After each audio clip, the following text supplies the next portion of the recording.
Paano mo sasagutin ang mga taong walang respeto sa'yo? Sa mga taong galit sa'yo? Sa mga taong gusto ka siraan? Sa mga taong gusto kang pabagsakin? Sa mga taong hindi tayo gusto? Walang tao ang makakaligtas sa pambabastos ng iba. Matanda ka man, sinasagot-sagot ka. Matalino ka nga, walang makikinig sa'yo. Wala kang pinag-aralan, mamaliitin ka. Mabait ka naman, mamasamain ka. Wala kang ginagawa, gagawan ka ng maling kwento.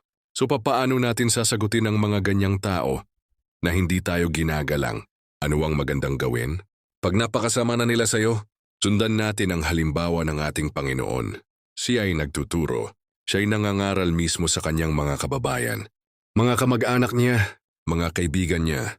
Pero tignan niyo naman anong ginawa sa kanya. Pinaalis siya. Gusto pa siyang patayin. Pinapatapon pa siya sa bangin. Jesus was not only disrespected, Jesus was hated and people wanted to kill him. But in midst of this negative experience, how did Jesus respond? Ano ang tugon ng ating Panginoon? Remember these things. Respond with silence. Tumahimik ka. Your superpower is your silent. Nagsalita ba si Jesus? May sinabi ba siya nung tinutulak siya, nung pinapatay siya? Wala, di ba? He remained silent because when you are silent, you remove the power from your enemies. Pag tahimik ka, babalik sa kanila yung mga masama na sinasabi nila. Pag tahimik ka, wala silang mapag-uusapan. Do not waste your words to people who only deserve your silence. Do not waste your time with people who do not like you, who do not appreciate you. Go to those people who accept you. Amen!